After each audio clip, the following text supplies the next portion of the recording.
The latest to join us, North Dakota Republican Senator John Hoeven. Senator, good to see you. Thank you very much for coming on. People who represent farm-related or farming states like yours do have concerns, and we understand those concerns. Any alleviated by the president and his comments today? He's talking about exemptions, for example, to some of these tariffs, Canada, Mexico. He mentioned Australia and, quote, other countries. Well, that's what we have to see. Clearly we're concerned about our ability to trade. We have to be able to export our ag products. We have a huge surplus in ag exports, very good for our country. And the other concern, of course, is that a lot of times if there is retaliatory action, the first candidate is the ag product. So we have to be very careful, very targeted, very strategic in whatever's done. We understand what he's trying to do with steel and aluminum, but we want to make sure it's done in a productive way that does not impact ag, energy, and our other industry sectors. Yeah, I was thinking, if the president, just so people understand it, hits hits everybody. Maybe there'll be some exemptions, but he hits them on steel and aluminum. You're really concerned that, say, Europe comes back. They've been talking about maybe hitting some products that come out of your state, right? Yeah, for example, China takes about 1/3 of all the soybeans produced in the United States, 70% from my state of North Dakota, which is a huge producer.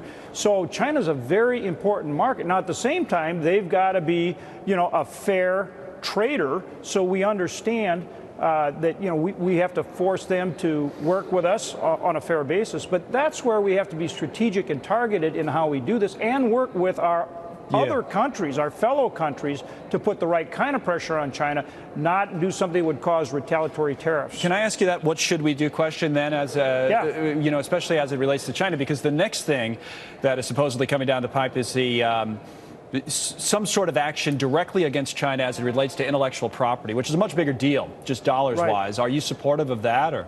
That's a legitimate concern. Absolutely. Again, we want free trade. We want fair trade. So I understand we have to engage and make people treat us fairly. So I get that. Intellectual property is a good example of where we have work to do. But look, we can get together with other countries, other trading partners, and say, look, China, you're dumping steel globally. It's not just an issue for the United States. It's an issue for a lot of other countries. And so we need to work together to put pressure on China in the right way. What about the national security argument? Because, I've heard it twice. I heard it from a member of Congress last hour, a former steel executive, who said, and I tried to challenge him on it, but they said, no, this is legit. This is a legit national security concern. Do you think it is?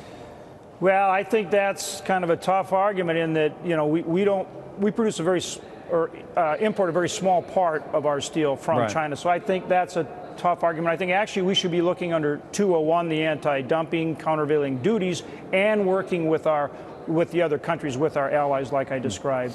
All right, Senator, as a big picture kind of summary of all this, what about the politics? Are you and others concerned in your party that this could be something that has a negative effect on Republicans in the midterms? Well, we're trying to work with the administration. We'll see what happens here at 3:30. We're engaged in that dialogue with the White House. I've already talked to the Ag Secretary about it. Matter of fact, he's coming out to my state tomorrow. He'll be in North Dakota all day tomorrow. Okay. He'll hear from our producers. So we're trying to work with the administration to see what we can do. Again, we want free trade and fair trade. And so we just need to work strategically to do both.